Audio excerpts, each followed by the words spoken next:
A introdução então diz: o apóstolo Paulo foi informado de que havia alguns conflitos na igreja de Roma, os quais giravam em torno da liberdade cristã. Alguns crentes, ainda imaturos, se escandalizavam em determinadas atitudes dos crentes cuja fé achava-se amadurecida. Esses conflitos, acredita a maioria, surgiram com o retorno de alguns judeus cristãos que haviam sido expulsos pelo imperador Cláudio. Estes, ao se juntar à igreja, formada em sua maioria por gentios agora, se escandalizaram com determinadas práticas. Paulo busca um ponto de equilíbrio a fim de que a obra de Cristo não sofresse nenhum dano. Este é o tema que vamos estudar. Então, se acredita, uns estudiosos aí, que o que aconteceu foi isso. Os judeus foram expulsos de Roma e os crentes cristãos também foram juntos, eram descendentes de judeus.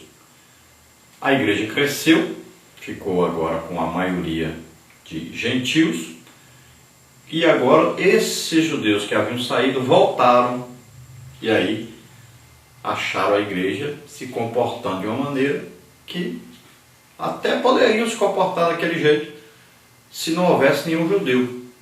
Mas agora tinha. Então a solução era que os gentios agora aceitaram esses judeus que estão chegando, que são crentes, são convertidos, e deixassem de comer algumas coisas que escandalizavam esses irmãos. E também aceitar que esses irmãos, sendo descendentes de judeus, que eles pudessem guardar o sábado. Então era isso aí, era resolver. Mas o que estava acontecendo? Os gentios não aceitaram os judeus guardar sábado e não comer carne, porque essa carne era oferecida a ídolo. E, em contrapartida, o que acontecia? Os judeus não aceitavam de maneira nenhuma que eles comessem aquele tipo de carne. Eles consideravam aquilo absurdo. E também criticavam porque eles não guardavam o sábado. Então, olha só. Houve então esse problema, uma divisão na igreja, e Paulo então tenta resolver esse problema. Então, na parte 1, uma igreja heterogênea, vamos ver aí, o tópico 1 é a natureza da igreja, o tópico 2, os fracos na fé, o tópico 3, os fortes na fé. Tópico 1, a natureza da igreja. É possível percebermos nessa seção da Epístola aos Romanos que Paulo apela para a natureza da igreja a fim de corrigir o problema que nela surgiu. A igreja é una, isto é, embora formada por pessoas de grupos diferentes, ela forma o corpo de Cristo. Para ser igreja, ela precisa atender o critério da unidade. Não há judeus nem gentios, mas a igreja de Deus.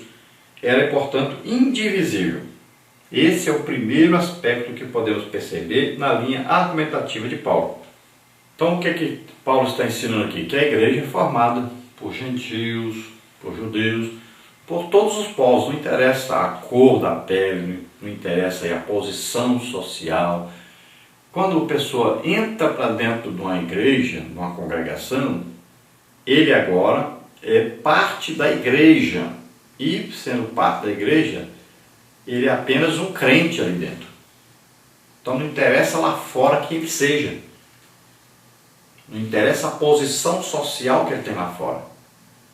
Embora as pessoas façam o contrário hoje. Jesus disse, e muito certamente, o que acontece hoje na igreja. Fulano de tal é rico, fulano de tal se veste bem, então coloca ele aqui no púlpito. Aquele ali se veste mal, coitado, é muito simplesinho, pobrezinho, não tem nada. Fica aí atrás. Arranja um lugar para ele. Você arruma aí, você vê, arruma um lugarzinho atrás. Isso é o que? A acepção de pessoas. E é o que acontece que não deveria acontecer. Então a igreja entrou ali para dentro, todos são iguais. Nós não podemos fazer acepção de pessoas. E hoje, a acepção de pessoas na igreja está uma coisa tremenda. A pessoa vale pelo que ele tem e não pelo que ele é. Estão separando pessoas. Não interessa até se está em pecado, se não está. Nada disso. O que importa é quanto ele oferta?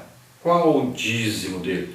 Que posição social ele tem? Nós podemos ganhar alguma coisa através dessa posição social dele? Veja só, a igreja está se comportando assim. E isso não é correto. Isso é um pecado tremendo diante de Deus. Então Paulo está dizendo que para haver unidade tem que haver primeiro essa consideração. Todos são iguais. Senão não vai existir unidade na igreja. Nisto vemos a natureza heterogênea da igreja. Essa igreja, una e indivisível, de natureza local e universal. Os crentes judeus e gentios deveriam, portanto, se conscientizar de que problemas de natureza local não poderiam sobrepor-se à universalidade da igreja. A liberdade deveria ser respeitada, isto é, regulada pela lei do amor. Então veja só, a igreja não é só uma congregação. A igreja é formada por todos os crentes em todo o universo, em todo o mundo. Todos os salvos. Não importa o nome que está na porta da congregação de cada um. É os salvos. Então todos os salvos formam a igreja. E a igreja então tem que haver o quê? Uma comunhão entre esses irmãos. Então não pode ser uma comida que vai separar os irmãos por causa de uma comida. Não pode ser também um dia por causa de um dia separar. Então veja bem. Se uma pessoa coloca um dia como se fosse aí a base da sua fé guardar um dia, então olha só, ele está pecando contra Deus, contra a igreja, está separando a igreja por causa da guarda de um dia. E também é errado se nós pegarmos um judeu e proibirmos ele de guardar um dia. Porque foi dado por Deus para os judeus, não foi para nós. Então se a pessoa não é judeu e quer guardar um dia, ele está pecando. Esse é fraco na fé.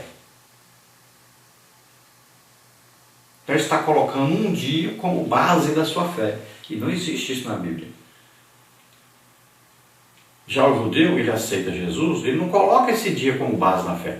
Ele apenas coloca esse dia que ele guarda, que é o sábado, por causa da sua aliança com Deus. Ele não está baseando sua fé nesse dia.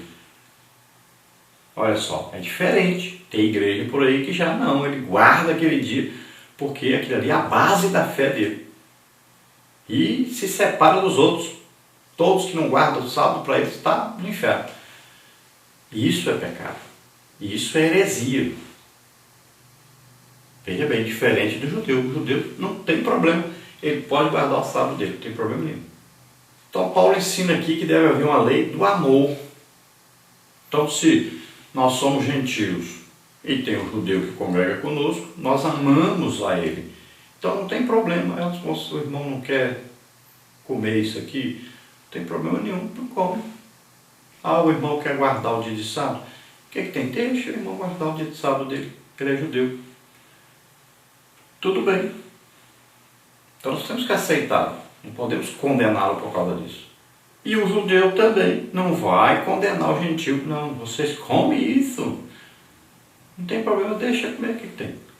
Ah, vocês não guardam, sabe? Não, então deixa, não tem problema nenhum. Todos estão fazendo para Deus, para agradar a Deus. Estão bem com Deus, não tem problema nenhum. Pronto, um se aceita um ao outro, pronto, acabou. É a lei do amor, é isso. Tópico 2, então, os fracos na fé.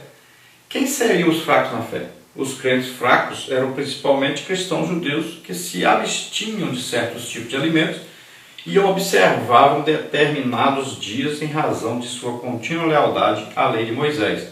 Veja aí, Romanos 14, 6 e 14. Muitos judeus que haviam se convertido não conseguiam se libertar totalmente dos preceitos do judaísmo.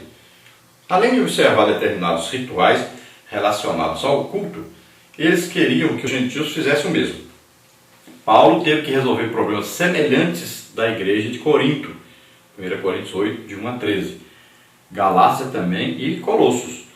Esses cristãos, podemos chamá-los de imaturos, não conseguiram entender por completo a natureza da nova aliança em Cristo Jesus. Eram crentes nascidos de novo, mas ainda não haviam conseguido se libertar do legalismo. Olha bem, o autor considerou aqui, então, que os fracos na fé eram os judeus.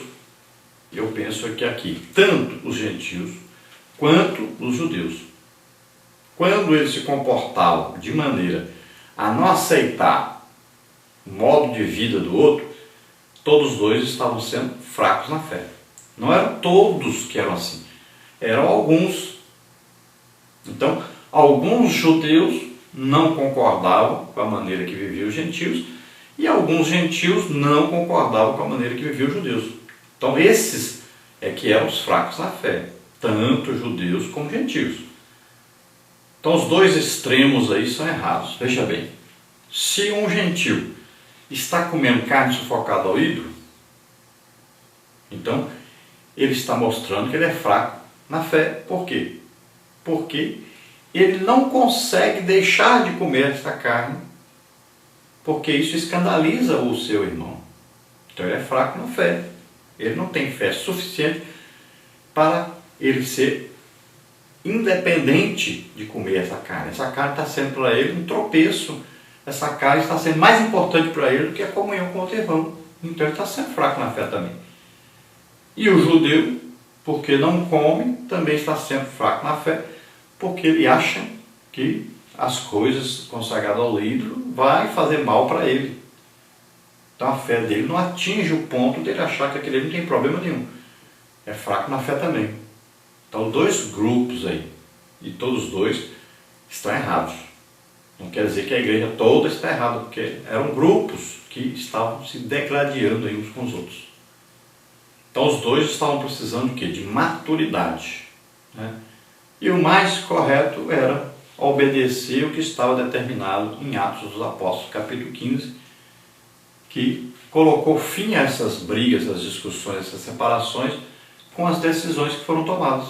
Então, o gentio ali estava errado, porque estava comendo a carne ao ídolo, e já tinha sido decidido em Jerusalém que não se deveria comer essa carne. Agora, quanto à guarda do sábado, então, os gentios deveriam aceitar que os judeus guardassem, e os judeus aceitar que os gentios não guardassem.